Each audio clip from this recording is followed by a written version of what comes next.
was watching the awards, the Emmys last night, and one thing became very clear to me. The creativeness and the ability for these people to think, these artists to think of these different sets and different songs and the words. One thing that we know in the field of psychology is that the most creative part of ourself is often hidden underneath our dark side. Now, before you think that I'm saying all artists are dark, I'm not at all. I'm saying all of us have a dark side. That's you, that's me, everyone. Jungarian referred to that as the shadow self. The shadow self is an important part of each of us. And mentally healthy people accept and embrace their shadow self. The shadow self is the part of you that you feel shameful about, you feel guilty about, you feel embarrassed about. You hold it in, you try to deny it, you try to circumvent it. If someone says something, if you're not able to accept it yet, you react, you get really angry. The shadow self is also the part that if it's not recognized, if it's not resolved, if it's not understood, it can become violent. It makes people do violent, destructive, and evil things. So in the field of psychology, we want you to recognize that you do have a dark side, that you do have a shadow self, and to not only get comfortable with it, but to embrace it. In all relationships you'll ever have, including the one you have with yourself, it's very important that you understand and can say out loud your weak areas, that you can be vulnerable with the areas of you that you would feel shameful about or you would feel embarrassed about.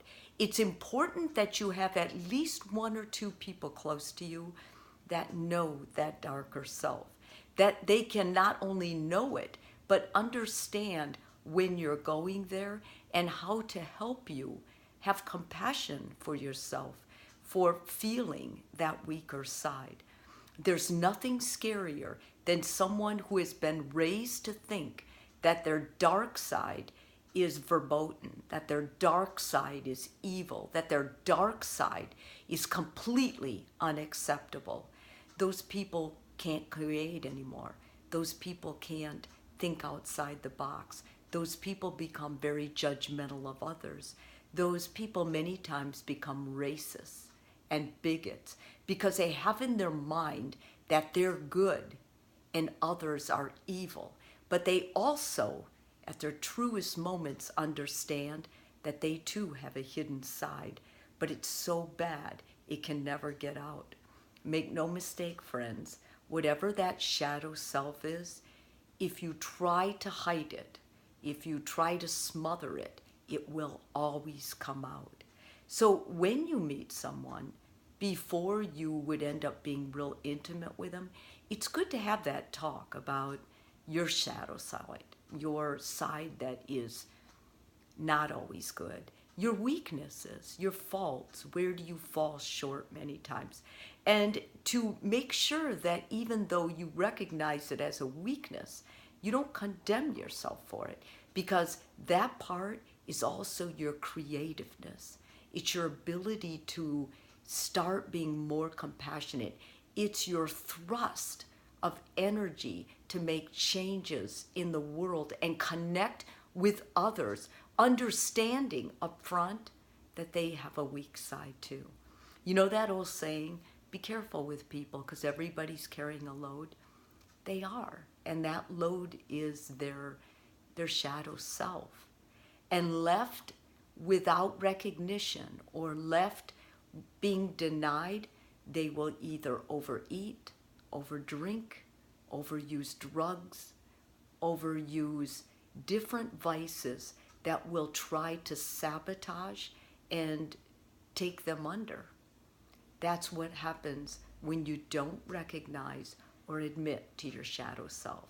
So today, make point to sit with yourself and think about your weaknesses and learn to bring them out. Learn to talk to them. learn to embrace them. Tell yourself it's okay, you have this weak side, and we can strengthen it, but it's more important right now that we make a peace with it. It's in each of us. And I know a lot of really good people, but I know those really good people are good because they also have a weak side. That weak side helps keep them humble. Have a fantastic day.